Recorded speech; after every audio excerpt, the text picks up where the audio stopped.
Today, we're going to dig into something that's really a silent crisis. We're going to explore the work of a Harvard-trained psychiatrist, Dr. Alec Kanoja, to try and uncover a really surprising and often completely overlooked factor that's driving male suicide. So let's just start with a number that is, well, it's truly shocking. 50%. According to a study that Dr. Kanoja highlights, this one statistic pretty much upends what most of us think we know about suicide. So what does that 50% even mean? It means that half, literally half, of all men who take their own lives have no documented history of mental illness whatsoever. Think about that. For 1 out of every 2 of these terrible tragedies, the cause isn't a clinical mental health issue, it's something else entirely. And that, of course, raises a huge question. If a diagnosed mental illness isn't the main driver for half of these men, then what is? This is where the investigation really gets going. And believe me, the answer is not what you'd expect. Okay, so the first big clue, according to the research Dr. K talks about, has nothing to do with brain chemistry. Nope, it's about a fundamental, almost primal human need that when you deny it, can become just unbearable. Researchers actually have a name for this: thwarted belongingness. Now, this isn't just feeling lonely. It's the active experience of trying to connect with people, trying to join a group, and just being pushed away. And get this is the single biggest statistical factor that correlates with male suicide. It's a pretty devastating cycle when you break it down. A man reaches out, right? He's trying to connect, but that attempt gets rejected, or worse, invalidated. And the result is this profound, painful isolation that feels totally inescapable. It's like a direct assault on that basic need we all have to belong. But why? Why is this experience of thwarted belongingness so common right now? Well, a big part of the answer lies in our modern world, which is constantly pulling our focus in just one direction, outwards. You know, as Dr. K points out, we live in this age of what he calls idiotic efficiency. We're listening to podcasts in the shower, catching up on news during our commute. We've got constant notifications buzzing. There's just no downtime for our minds to sit and process our own internal world.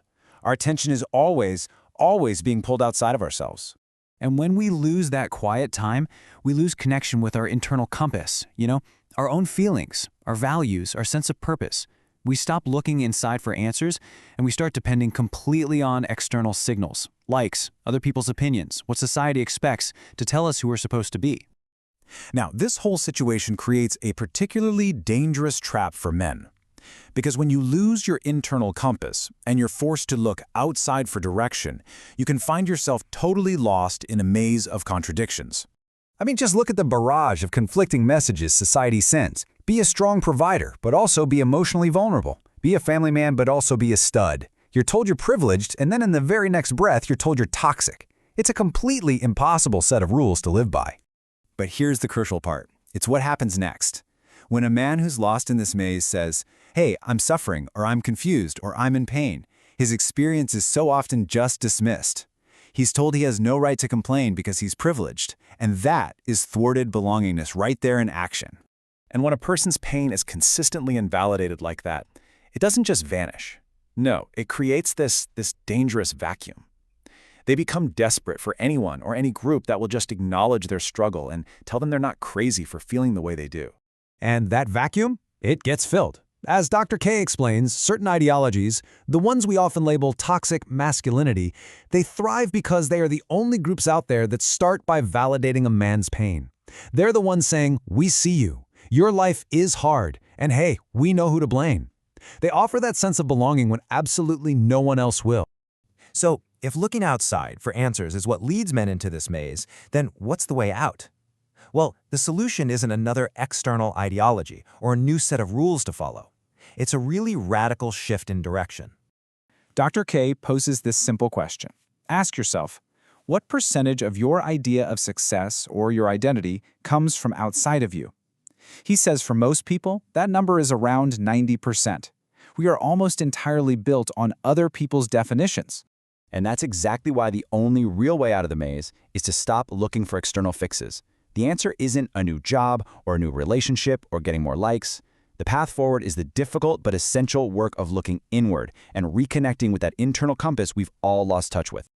This is really the heart of it all. True purpose, lasting motivation, a stable sense of who you are, That stuff doesn't come from achieving external goals that other people set for you. It comes from discovering and actually listening to what is already inside you. So the key takeaway here is really a challenge. It's a question you should ask yourself, and it's a simple but profound one. The life you're building, the goals you're chasing, whose are they really? Are they truly yours, or are they just a script that you've inherited from the outside world? Ultimately, this whole crisis reveals a much deeper truth.